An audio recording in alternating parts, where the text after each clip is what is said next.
Assalamualaikum warahmatullahi wabarakatuh.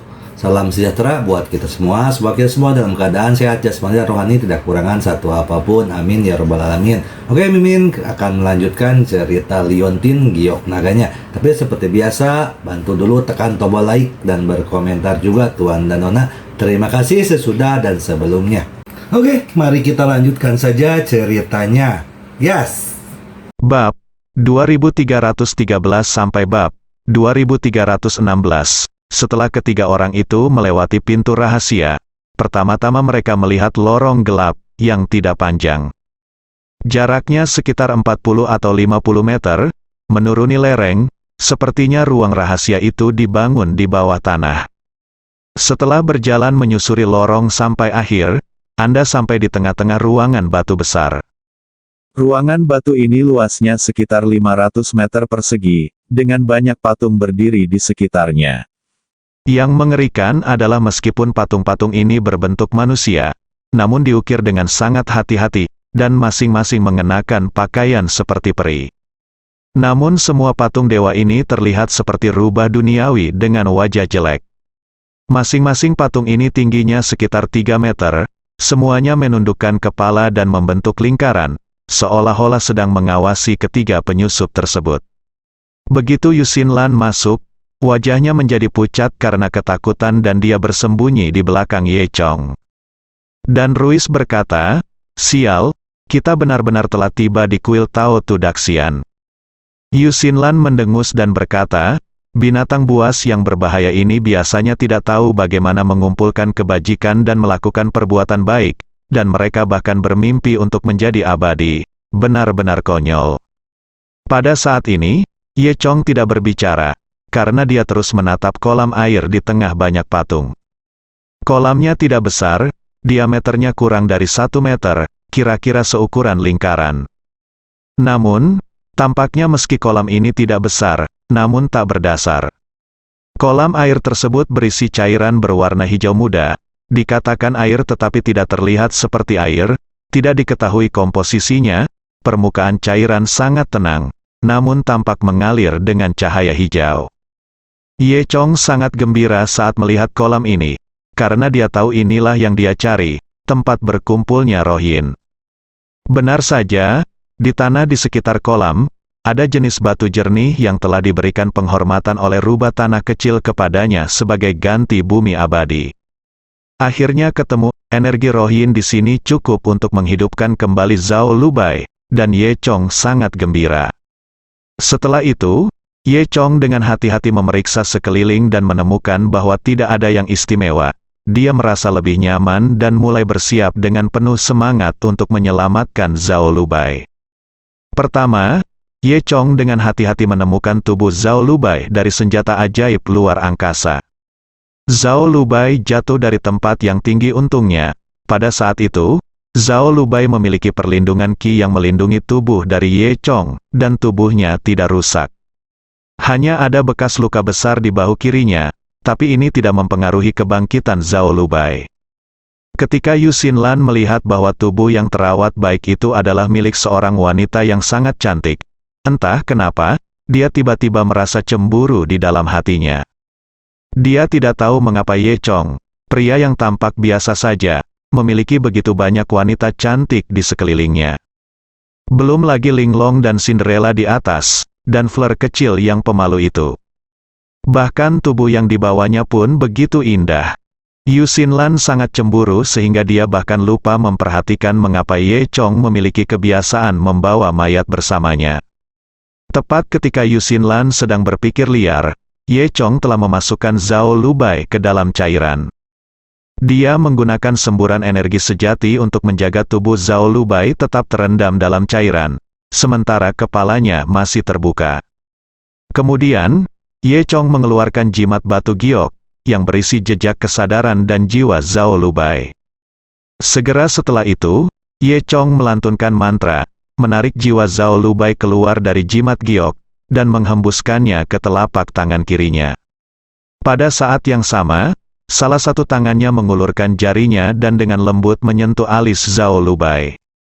Bayangan putih terlihat masuk dari telapak salah satu tangan Ye Chong. Bayangan putih, di tubuh Ye Chong. Perlahan mengalir ke tangan Ye Chong yang lain di sepanjang darah naga ungu Ye Chong, lalu mengalir keluar di sepanjang jari tangan Ye Chong yang lain, dan kemudian memasuki tubuh Zhao Lubai. Ye Chong menggunakan tubuhnya dan garis keturunan naga ungu sebagai panduan. Setelah beberapa kali cuci darah, jiwa Zhao Lubai menjadi sangat murni dan dapat dibangkitkan. Operasi semacam ini juga menghabiskan banyak uang untuk Ye Chong. Tapi tentu saja Ye Chong tidak peduli. Membangkitkan Zhao Lubai adalah hal yang paling penting sekarang. Perlu dilakukan beberapa budidaya. Menyaksikan jiwa putih, sedikit demi sedikit, mengalir dari jari Ye Chong ke tubuh Zhao Lubai. Pada saat ini, Zhao Lubai benar-benar terbenam dalam cairan Yin Spirit Qi. Cairan yang awalnya jernih sekarang tampak sedikit kusam. Karena fluoresensi hijau telah diserap oleh tubuh Zhao Lubai seperti ikan paus yang menyerap air. Melihat situasi ini, Ye Chong sangat gembira. Dia tahu bahwa upacara kebangkitan akan segera selesai dan Zhao Lubai akan segera dibangkitkan. Awalnya, Zhao Lubai juga terbunuh karena Ye Chong Chai. Membangkitkan kembali Zhao Lubai adalah kekhawatiran Ye Chong, dan sekarang semuanya sudah berakhir. Saat Ye Chong semakin bahagia, dia tiba-tiba mendengar ledakan tawa dingin. Suara ini seperti hantu. Ye Chong diam-diam berpikir ada sesuatu yang salah. Tetapi pada saat ini, dia tidak dapat menghentikan upacaranya, jika tidak semuanya akan hancur, dan Zhao Lubai tidak dapat lagi diselamatkan. Ye Chong berkata kepada Ruiz dan Yu Xinlan di sebelahnya, "Terserah kamu." Ruiz mendengus, berdiri di depan Ye Chong dan berkata, "Jangan khawatir. Aku ingin melihat siapa itu. Mari kita lihat siapa itu. Biarkan dia merasakan kekuatan kebajikan dan kebenaran saya." Kemudian, dua pendeta muda Tao terlihat mendorong keluar seorang pendeta Tao tua. Dan barusan, pendeta Tao tua itulah yang tertawa terbahak-bahak. Namun, jelas pernyataan tertawa tersebut tidak bisa dilontarkan oleh manusia. Itu adalah orang-orang di kuil Tao. Pendeta Tao tua itu masih duduk di kursi roda, tetapi selimut yang menutupi kakinya hilang. Pada saat ini, Ye Chong dan yang lainnya dapat dengan jelas melihat ada tali yang diikatkan ke kaki pendeta Tao tua itu. "Siapa kamu?" tanya Ritz. Pendeta Tao tua itu tersenyum angkuh lagi dan berkata, Apakah kamu tidak mengenali saya, Jie? Kalau begitu, apakah kamu ingat tali ini?" Jelas sekali, pendeta Tao tua itu bukanlah orang yang timpang, tetapi dia adalah orang yang timpang. Ke kakinya, yang mempengaruhi gerakannya, dan sekilas Riz mengenalinya, tali ini persis dengan tali yang dia gunakan untuk mengikat makhluk abadi rubah bumi. Kini mereka bertiga akhirnya paham bahwa ternyata pendeta Tao tua dan pendeta muda Tao ini semuanya bertransformasi dari rubah duniawi. Rubah duniawi ini benar-benar telah menjadi roh dan benar-benar dapat berubah menjadi wujud manusia. Namun rubah lokal ini masih berupa binatang dan tidak dapat melepaskan tali yang diikatkan pada kakinya oleh manusia, sehingga pendeta Tao tua tersebut berpura-pura menjadi cacat, duduk di kursi roda dan menutupi kakinya. Ini tidak menimbulkan kecurigaan di antara Ye Chong dan lainnya. "Sekarang kamu tahu siapa aku? Jie, kalian semua pantas mati," kata pendeta Tao tua itu. Saat dia mengatakan itu, dua pendeta Tao kecil yang berdiri di kedua sisi berubah menjadi dua lampu kuning dan bergegas menuju Ye Chong. Saat mereka berada di udara, mereka berubah dari wujud manusia menjadi dua rubah duniawi lagi. Kemudian, dua rubah lokal menunjukkan gigi tajam mereka dan menggigit Ye Chong. Tampaknya rubah tua ini benar-benar telah menjadi roh, dan ia sudah tahu bahwa Ye Chong adalah kuncinya. Apalagi Ye Chong masih belum bisa bergerak, yang merupakan kunci untuk mendobrak pertahanan. Tapi bukan Riz yang menghentikannya. Dengan lambaian tangannya, dia menangkap seekor rubah kecil. Kemudian, dia meraih salah satu cakar depan rubah kecil itu dengan satu tangan dan berteriak dengan keras, "Hari ini saya akan menunjukkan kepada Anda kekuatan kebajikan dan kebenaran. Kebajikan adalah teknik membelah orang menjadi dua," dan suara Ruiz hanya berkata, "Jatuh." Menggunakan kedua tangan dengan keras, terdengar suara mendesis dan rubah kecil itu dibelah dua hidup-hidup oleh Ye Chong. Riz melemparkan rubah itu ke tanah dan tersenyum bangga. Pada saat yang sama, rubah lokal lainnya telah menggigit Ye Chong.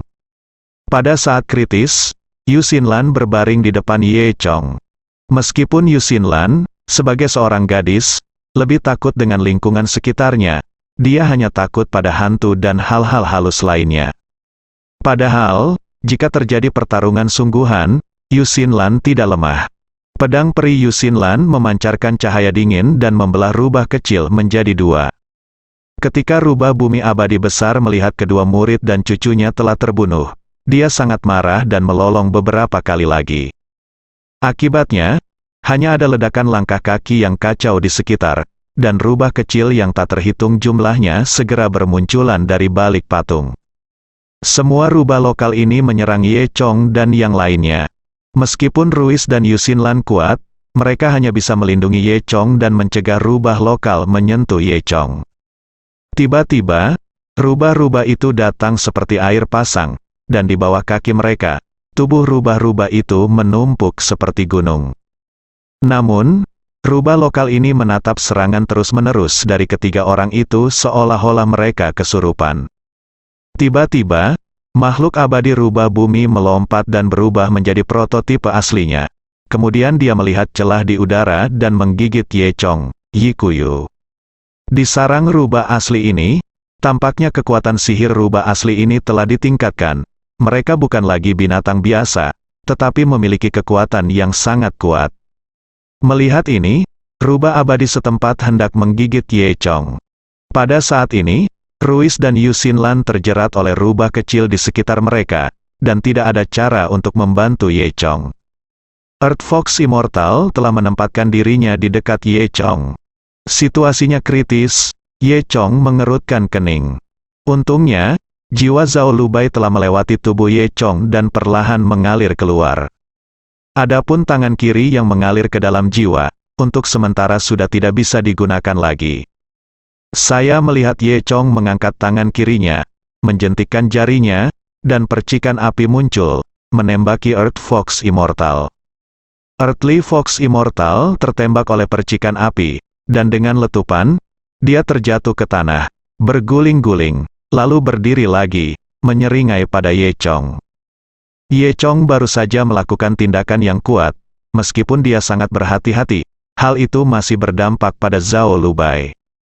Saat ini, jiwa Zhao Lubai bergerak sedikit. Ye Chong dengan cepat menstabilkan dirinya, tidak berani bergerak lagi, dan rubah bumi yang besar sepertinya telah memperhatikan petunjuknya, dan bergerak menuju Ye Chong lagi. Meski situasinya kritis, Ye Chong benar-benar tidak berani bergerak lagi. Jika dia bergerak lagi, saya khawatir upacara penyelamatan Zhao Lubai akan gagal. Ketika makhluk abadi rubah bumi membuka mulutnya, nafas berdarah telah mengenai wajah Ye Chong. Gigi tajam rubah asli sudah tercermin pada murid Ye Chong. Dan pada saat kritis ini, sebuah meriam udara tiba-tiba datang dan menghantam makhluk abadi rubah bumi dengan keras. Earth Fox Immortal bahkan tidak punya waktu untuk berteriak. Dia berputar dua kali di udara, jatuh ke tanah dengan bunyi celepuk, bergerak dua kali, dan benar-benar mati. Ye Chong dengan cepat menoleh ke belakang dan melihat bahwa meriam udara tadi benar-benar ditembakkan oleh Linglong. Pada saat kritis, Linglong akhirnya bergegas mendekat. Ketika rubah kecil lainnya melihat nenek moyang mereka telah mati, mereka tidak berani melawan dan melarikan diri satu demi satu. Dalam beberapa detik, hanya Ye Chong dan yang lainnya yang tersisa di seluruh ruang bawah tanah. Di tanah, ada bangkai rubah di mana-mana, dan tidak ada satupun yang masih hidup. Saya tidak tahu dari lubang mana rubah asli lainnya melarikan diri. Ye Chong juga menghela nafas lega saat melihat adegan ini. Saat ini, Ruiz dan Yu Xinlan sangat lelah, tetapi mereka merasa lega. Kemudian, Linglong datang dan bertanya pada Ruiz dan Yu Xinlan, "Apakah kamu baik-baik saja?" Ruiz mengangguk, menunjukkan bahwa tidak apa-apa. Semua orang tahu bahwa Ye Chong berada pada saat kritis sekarang, jadi mereka tidak mengganggunya dan diam-diam berkumpul di sekitar Ye Chong. Cinderella memeluk bahunya dan bersandar pada patung batu di belakang, menatap dingin ke arah Ye Chong dan wanita cantik yang ingin diselamatkan Ye Chong. Dia tahu bahwa Ye Chong datang ke sini ke altar untuk menyelamatkan seorang wanita. Aku hanya tidak menyangka akan menyelamatkan wanita secantik itu. Cinderella sangat tidak senang. Pikiran Linglong sebenarnya mirip dengan Cinderella, dan dia juga penuh cemburu. Setelah 10 menit seperti ini, Ye Chong akhirnya menghela nafas lega. Kemudian, dia memancing Zhao Lubai keluar dari kolam. Aura genangan air telah hilang, dan lampu hijau telah hilang sama sekali, berubah menjadi genangan air biasa. Saat ini, Zhao Lubai hanya mengenakan pakaian tipis, yang seluruhnya basah kuyup oleh air, dan menguraikan lekuk tubuhnya yang sempurna, yang membuat pria di sekitarnya terlihat lurus. Baru setelah Ye Chong terbatuk 2 kali, semua orang, termasuk Ruiz, menoleh. Kemudian, Linglong menemukan sepotong pakaian dan menaruhnya pada Zhao Lubai. Ye Chong melihat situasi Zhao Lubai. Saat ini, tubuh Zhao Lubai tidak lagi dingin, tetapi hangat, dan warna wajahnya normal. Dia tampak seperti orang hidup, tetapi dia belum bangun. Yu Xinlan bertanya, "Bagaimana? Apakah berhasil?" Ye Chong mengerutkan kening dan tidak berbicara. Faktanya, menurut mantra Ye Chong, dia sangat yakin bisa sukses. Namun, rubah lokal sialan itu telah membuatku kacau di tengah jalan, jadi sulit untuk mengatakannya sekarang. Saya tidak tahu apakah Zhao Lubai akan bangun dengan normal. Jika sesuatu yang tidak terduga terjadi pada Zhao Lubai, dia akan mencabik-cabik rubah lokal itu dan dia tidak akan bisa memaafkan kebenciannya. Saat ini, Linglong datang dan memeriksa tubuh Zhao Lubai. Linglong juga memiliki wawasan tentang mantra yang tak terhitung jumlahnya. Dia memeriksanya dan berkata kepada Ye Chong, "Orang ini telah diselamatkan dan mungkin akan bangun. Tapi ada masalah." Ye Chong tertegun. "Apa masalahnya?" "Sepertinya beberapa bagian otaknya belum diperbaiki. Jadi meskipun dia bangun, dia masih mengalami amnesia," kata Linglong. "Apa, amnesia?" Ye Chong tercengang. Linglong mengangguk. "Apakah itu akan membuatnya bodoh?" Ye Chong bertanya. Linglong menggelengkan kepalanya dan berkata, "Tidak, tapi aku tidak ingat apapun." "Itu hampir seperti orang bodoh," kata Ruiz. Linglong berkata. "Namun, saya bisa memberinya kenangan. Daripada mengalami amnesia, lebih baik memberinya kenangan palsu. Dalam hal ini, setidaknya dia akan menjalani kehidupan yang stabil sekarang. Waktunya tepat di masa depan. Dia mungkin kembali normal." Setelah mendengar ini, Ye Chong, meskipun enggan, hanya bisa mengangguk. Cara terbaik saat ini adalah ini. Mantra Linglong juga sangat kuat, bahkan ada yang mengejutkan Ye Chong. Kemudian, Linglong memasukkan sebuah kenangan ke dalam pikiran Zhao Lubai. Zhao Lubai masih belum bangun. Bahkan jika dia bangun, dia tidak akan mengenali Ye Chong. Tidak ada cara lain, jadi Ye Chong tidak punya pilihan selain membawa semua orang menjauh dari jalan rahasia ini. Namun, ketika semua orang keluar dari ruang rahasia, mereka menemukan bahwa mereka sebenarnya masih berada di dalam gua dari sebelumnya. Apakah ada kuil Tao di sini? Semua yang mereka alami hanyalah ilusi rubah lokal. Di tempat berkumpulnya roh yin, rubah bumi sebenarnya memiliki mantra yang sangat kuat. Ye Chong juga tidak mengharapkan ini. Namun, untungnya, tanah roh yin telah dihancurkan sekarang, dan mantranya telah menghilang secara alami. Benar saja, mereka terus berjalan ke depan dan keluar dari gua.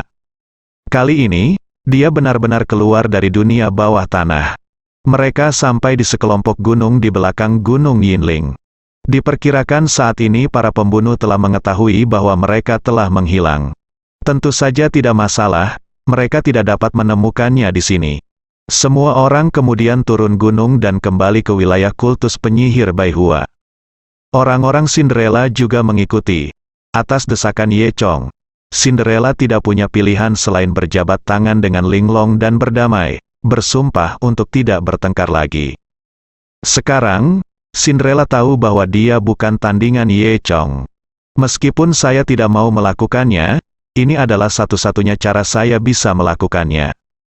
Sehari berlalu dan Zhao Lubai masih belum bangun. Namun, mereka tidak bisa tinggal lama di sini. Lagi pula, jika keluarga Song tidak dapat menemukannya di Gunung Yinling, mereka pasti akan melakukan perjalanan ke seluruh benua elemental. Setelah Ye Chong beristirahat selama setengah hari, dia siap untuk pergi. Dia berencana membawa Linglong dan Cinderella bersamanya. Pasalnya misi yang dikeluarkan oleh Hell Game adalah membunuh mereka berdua. Sekte dan murid lainnya bersembunyi di benua elemental, jadi tidak ada bahaya. Namun, Linglong dan Cinderella harus meninggalkan benua elemental, jika tidak maka akan terlalu berbahaya. Sejujurnya, dengan kekuatan Ye Chong saat ini, dia tidak bisa melindungi Linglong dan Cinderella. Oleh karena itu, ketika dia kembali, dia harus mencari saluran pertama dan meminta Zhao Sanhe untuk membantu melindungi Linglong dan Cinderella. Dengan cara ini mereka tidak dalam bahaya. Adapun Zhao Lubai, Ye Chong berada dalam banyak bahaya sekarang. Sangat berbahaya juga bagi Zhao Lubai untuk tinggal bersamanya. Dia mungkin tidak bisa melindunginya. Oleh karena itu, Ye Chong meminta Ruiz dan Xiao Furong untuk mengirim Zhao Lubai ke Aosheng. Dengan Xiao Furong di sini, dia juga bisa menjaga Zhao Lubai. Apalagi Aosheng masih merupakan tempat terpencil. Linglong mengubah ingatan Zhao Lubai menjadi gadis pekerja di Aosheng. Setelah mengatur segalanya, Ye Chong membawa semua orang dan meninggalkan benua elemental. Kali ini, Riz sangat bersemangat bisa mengikuti Ye Chong keluar dari benua elemental. Dia telah berpikir untuk meninggalkan benua elemental sebelumnya dan pergi melihat dunia luar. Namun saat itu Cinderella masih menjadi musuh. Riz belum menyelesaikan pekerjaannya, jadi dia memutuskan untuk tinggal di sini. Kali ini, dapat dikatakan bahwa benua elemental sepenuhnya diinformasikan oleh Ye Chong, dan Riz jauh lebih santai. Ketika pergi, Ye Chong tidak menggunakan manik Z5 elemen untuk melakukan perjalanan lagi, karena seseorang telah membuka jalan antara dunia luar dan benua elemental. Ye Chong dengan senang hati menikmati kesuksesan dan memimpin semua orang kembali ke dunia luar melalui bagian itu. Setelah keluar dari benua elemental, pertama-tama dia berlayar melintasi dua samudera, dan kemudian naik pesawat kembali ke Tiongkok. Sepanjang perjalanan, Zhao Lubai tidak pernah bangun. Mereka membawa Zhao Lubai yang tidak sadarkan diri bersama mereka di sepanjang jalan. Untungnya, saluran pertama telah menyambut mereka sebelumnya. Jika tidak, akan sangat sulit untuk menggunakan transportasi. Setelah kembali ke Tiongkok, Ye Chong mengatur agar Ruiz dan Xiao Furong membawa Zhao Lubai ke Aosheng. Dan dia membawa Linglong dan Cinderella ke markas channel pertama. Di markas First Channel, Linglong menerima Ye Chong. Ketika Linglong melihat Linglong dan Cinderella, diam-diam dia terkejut. Itu bukan karena keduanya sangat cantik, hanya saja dia menemukan bahwa Linglong dan Cinderella benar-benar memiliki kekuatan yang luar biasa. Meski sekarang, batasan di seluruh benua elemen telah dihancurkan, kekuatan elemen Linglong dan Cinderella masih belum bisa digunakan di dunia biasa. Keduanya adalah master elemen hebat terbaik. Tapi di sini, mereka hampir tidak bisa memainkan peran apapun. Namun Linglong masih melihat bahwa tubuh kedua wanita ini mengandung kekuatan aneh. Dia berpikir dalam hati, Ye Chong ini benar-benar luar biasa. Tidak hanya wanita di sekitarnya cantik, tetapi mereka semua sangat istimewa. Kadang-kadang aku iri padanya. Yikuyu Linglong berpikir liar untuk sementara waktu, sampai Ye Chong menepuknya. Bahunya, "Bagaimana kabarnya?" Ye Chong bertanya. "Saya akan menyerahkan keduanya kepada Anda untuk izin pertama." Linglong berkata sambil tersenyum, "Tuan Ye, Anda dapat yakin, Guru Zhao telah membuat pengaturan, villa pulau yang dikendalikan oleh saluran pertama, dijamin tidak akan ditemukan oleh siapapun." Kemudian, Linglong memandang kedua wanita itu lagi dan melanjutkan, "Baru-baru ini, saluran pertama kami sedang bersiap untuk membentuk pasukan khusus. Tampaknya keduanya bukan orang biasa. Apakah Anda tertarik untuk bergabung dengan kami?" Sebelum Linglong dapat mengatakan kondisi yang menguntungkan, Linglong dan Cinderella menggelengkan kepala dan menyatakan tidak tertarik. Ketika Linlong ingin mengatakan sesuatu yang lain, dia dihentikan oleh Ye Chong. Linlong tidak punya pilihan selain menyerah, dan kemudian mengatur agar orang-orang mengirim Linglong dan Cinderella pergi. Ye Chong mengucapkan selamat tinggal kepada kedua wanita itu, dan setelah mengantar mereka pergi, dia siap untuk kembali ke kota pelabuhan. Linlong mengirim Ye Chong ke bandara khusus. Ye Chong mengambil kesempatan itu untuk bertanya kepada Linlong, "Ngomong-ngomong, apakah Anda punya petunjuk tentang permainan neraka baru-baru ini? Siapa di baliknya?" Linlong menggelengkan kepalanya dan berkata, "Kami telah menyelidiki ini sejak lama, tapi tidak ada informasi sama sekali. Tidak, pihak lain telah membuat persiapan yang cukup, tetapi mereka hanya tidak ingin diselidiki oleh orang lain. Namun, mereka yang bisa membuat game sebesar itu dan menghabiskan sumber daya dalam jumlah besar jelas bukan kekuatan biasa. Guru Zhao curiga itu adalah hantu. Kamu berhasil." "Apakah itu hantu lagi?" Ye Chong berpikir keras. Saat ini, Linlong berkata lagi, "Ngomong-ngomong, Tuan Ye, apa yang saya katakan kepada dua wanita cantik tadi adalah benar. Saluran pertama kami benar-benar ingin membentuk pasukan khusus. Anda tidak perlu memikirkannya itu." "Iya, mereka berdua tidak akan bergabung dengan pasukan khusus apapun. Kamu tidak tahu orang seperti apa mereka," Ye Chong berkata sambil tersenyum.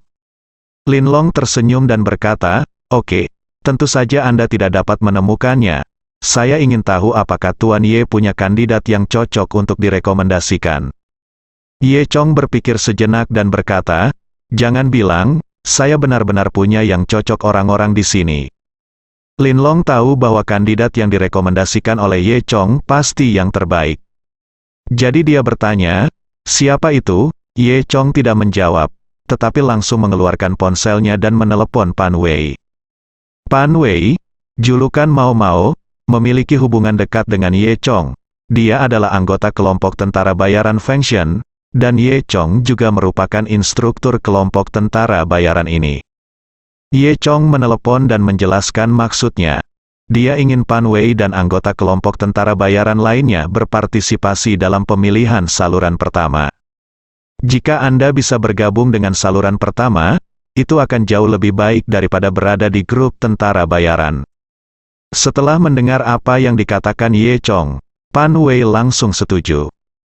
Setelah Ye Chong mengatur masalah ini, dia mengucapkan selamat tinggal pada Linlong dan naik pesawat pribadi perjalanan pertama kembali ke kota pelabuhan. Yu Xinlan telah kembali ke kota Hong Kong selangkah lebih maju. Dia sekarang tinggal di hotel, menunggu Ye Chong. Dan Xiao Bao telah dikirim kembali ke Gunung Qilin oleh Yu Xinlan. Yu Xinlan sebenarnya sedikit khawatir. Dia tidak tahu apakah dia benar-benar membuat pilihan yang tepat dan apakah Ye Chong benar-benar bisa mengalahkan Song Yuanxing. Namun, kini pilihan telah dibuat, sudah terlambat untuk menyesalinya. Yu Xinlan hanya percaya bahwa pilihannya tidak salah. Ketika Ye Chong kembali ke kota Hong Kong, Yu Xinlan sudah menunggunya di pintu villa. Karena dia tidak tahu alamat spesifik Ye Chong, Yu Xinlan menunggu di gerbang villa. Kecantikan seperti Yu Xinlan akan diperhatikan oleh orang lain kemanapun dia pergi. Jadi, ketika Ye Chong kembali, ada sebuah mobil di depan Yu Xinlan. Rumah villa termewah di kota Hong Kong, patung di pintu gerbangnya terbuat dari marmer putih gading dan diukir dengan patung rusa. Di sekeliling patung terdapat taman melingkar yang luas. Terdapat dua baris pepohonan lebat di kedua sisi pintu gerbang, dan jalan dijajari pepohonan yang memanjang dari perempatan tersebut. Yu Xinlan berdiri di bawah pohon, memegang bahunya dengan tangan, satu kaki di tanah, dan kaki lainnya melangkah mundur ke batang pohon. Dia mengenakan satu set pakaian olahraga baru yang telah disiapkan Ye Chong untuknya, dan dia masih terlihat sangat cantik. Di depannya, ada mobil sport konvertibel berwarna merah yang diparkir. Di dalam mobil sport tersebut, ada seorang pemuda berjas putih, berusia sekitar 30 tahun. Pemuda itu sedang berbicara dengan Yu Xinlan, tetapi Yu Xinlan terlihat sangat meremehkan. Ye Chong melambai pada Yu Xinlan, dan kemudian Yu Xinlan melihat Ye Chong. Setelah melihat Ye Chong, Yu Xinlan sangat gembira dan segera berjalan menuju Ye Chong, mengabaikan pemuda yang mengemudikan mobil. Ye Chong, kamu akhirnya kembali. Kupikir aku berada di tempat yang salah, kata Yu Xinlan sambil memegang lengan Ye Chong. Keduanya tampak sangat dekat. Ye Chong tersenyum, memandang pria di dalam mobil sport, dan bertanya, siapa ini? Yu Xinlan menggelengkan kepalanya dan berkata, saya tidak tahu dari anak laki-laki siapa dia berasal. Dia sangat menyebalkan. Jika saya kembali lagi nanti, saya mungkin tidak akan bisa menahan diri. Pada saat ini, Ye Chong juga menemukan bahwa pemuda yang duduk di mobil sport sedang menatapnya dan Yu Xinlan, dan ada tatapan ganas di matanya. Lihat. Ye Chong tidak peduli tentang ini, dan hanya berkata kepada Xinlan, ayo pergi. Setelah itu, mereka berdua masuk bersama. Baru setelah keduanya menghilang di balik gerbang manor, pria yang duduk di dalam mobil sport itu mendengus dingin, lalu menginjak pedal gas dan pergi. Negeri Mei, di puncak gunung salju tak dikenal di suatu tempat. Hei Wuchang, salah satu dari 13 taibao jalan hantu, sedang duduk di puncak gunung, masih tanpa ekspresi, memandangi jurang maut di bawahnya. Di belakangnya berdiri satu orang dan satu orang berbaring. Yang berdiri adalah Qin Zhengxing, yang telah berubah menjadi mesin pembunuh. Qin Zhengxing memiliki wajah tanpa ekspresi yang sama dan hanya berdiri diam di sana. Yang berbaring adalah Cao Daking. Saat ini, darah mengalir dari sudut mulut Cao Daking. Dia terbaring di tanah dengan mata tertutup rapat, dia sepertinya sudah mati. Setelah beberapa detik, Cao Daking tiba-tiba membuka matanya dan menarik napas dalam-dalam, seolah dia hidup kembali. Ternyata dia dan Qin Zhengxing menjalankan misi kali ini. Namun misi tersebut tidak berhasil, dan Qidao tidak mendapatkan garis keturunan naga ungu yang diinginkannya. Oleh karena itu, keduanya kembali dan melaporkan masalah tersebut kepada Hei Wuchang. Tanpa berkata apa-apa, Hei Wuchang mengangkat tangannya dan menamparkan Cao Daking. Cao Daking sangat kuat, tapi dia tidak bisa menahan telapak tangan Hei Wuchang. Dia dipukuli sampai dia muntah darah dan kemudian pingsan di tanah. Qin Zhengxing di sebelahnya dibebaskan dari hukuman karena dia hanyalah mesin yang melaksanakan perintah. Qin Zhengxing melihat Cao Daking tidak tahu apakah harus hidup atau mati, dan ekspresi wajahnya tidak berubah sama sekali. Ketika Cao Daking terbangun dari komanya dan menemukan bahwa dia masih hidup, dia menghela nafas lega. Padahal, saat dia kembali melapor, dia sudah gemetar ketakutan. Meskipun Hei Wuchang adalah ayahnya, jika dia gagal dalam misinya, saya khawatir Hei Wuchang tetap tidak akan menunjukkan belas kasihan. Namun, Hei Wuchang tetap tidak membunuh Cao Daking. Diam-diam Cao Daking merasa beruntung. Saat ini, hanya suara dingin Hei Wuchang yang terdengar berkata, garis keturunan naga ungu telah hilang. Tapi bagaimanapun juga, permainan neraka telah berhasil diatur, dan setengah dari tugas telah selesai. Jadi aku akan mengampuni hidupmu. Apakah kamu mengerti, Cao Daking? Dia mengangguk, merasa sangat kagum pada ayahnya, yang tahu bagaimana memberi penghargaan dan menghukum.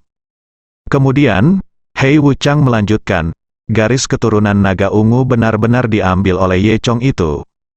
Itu benar, Cao Daking berkata dengan getir. Hei Wuchang terdiam sesaat, lalu melanjutkan, apakah Ye Chong ini sangat kuat? Bisakah dia mencuri garis keturunan naga ungu di bawah hidungmu? Apakah dia lebih kuat dari keluarga tersembunyi? Dia lebih kuat, sial. Cao Daking berkata dengan marah. Saya pikir dia hanya beruntung, dia baru saja mendapat tawaran. Hei Wuchang sebenarnya tidak puas dengan pernyataan ini. Jika beruntung, bagaimana Anda bisa selalu beruntung? Sejak dia membunuh Cao Dahua, Hei Wuchang mengenal orang ini. Dia mengirim Qin Zhengxing untuk membunuhnya beberapa kali. Kemudian, Cao Daking juga pergi untuk membunuh Ye Chong. Dan sekarang dengan garis keturunan Zilong, tampaknya Ye Chong ini adalah sama setiap saat, berada di pihak pemenang. Tidak peduli apa, karena garis keturunan naga ungu ada di tubuhnya. Itu akan mudah ditangani, kata Hei Wuchang, bersambung.